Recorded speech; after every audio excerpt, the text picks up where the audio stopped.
Wow naman, Jinky at Manny Pacquiao excited na makilala si Jillian Ward.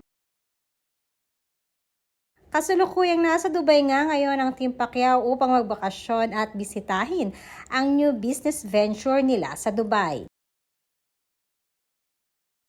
Ipinasilip ni Jinky ang kanyang social media account at na-share nito ang mga kaganapan nila ni Manny habang sila ay nasa Dubai.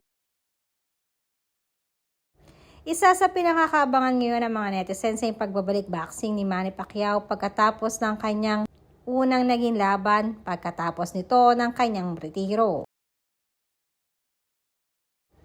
Samantalang usap-usapan pa rin ngayon sa social media ang isa sa mga anak ni Manny Pacquiao na si Eman Pacquiao.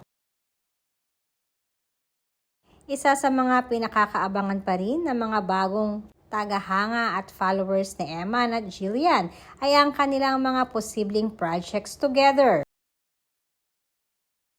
Hindi kasi may kakaila na napakaraming netizens ang talaga namang kinilig sa naging pagkikita ng dalawa kamakailan lamang. Samantalang ayon na rin sa aming source, excited na rin di umano ang mag-asawang Manny at Jinky na makilala si Jillian personally.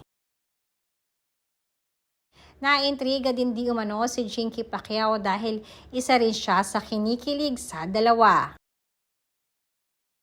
Bukod kasi sa napakaganda ni Jillian ay mukhang close din ito sa kanyang family.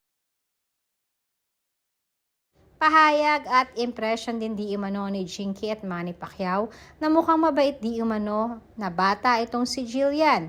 Bukod sa napakaganda rin ito at napakasipag sa kanyang craft. Kaya nang matanong si Manny ay sinabi naman ito na welcome di umano si Jillian na makapunta sa bahay nila.